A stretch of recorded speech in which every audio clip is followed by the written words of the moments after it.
This is how to operate Indesit washing machine. Press this button to turn on. Open the lid. Put the clothes inside. Close the lid.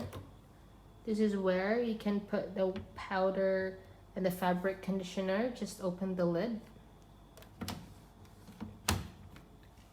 Twist these knobs to operate. Turn right. You can select the temperature and the heat, and you can press this button to start. To turn off, wait for the timer to stop. You can open the lid back and close and press this power button.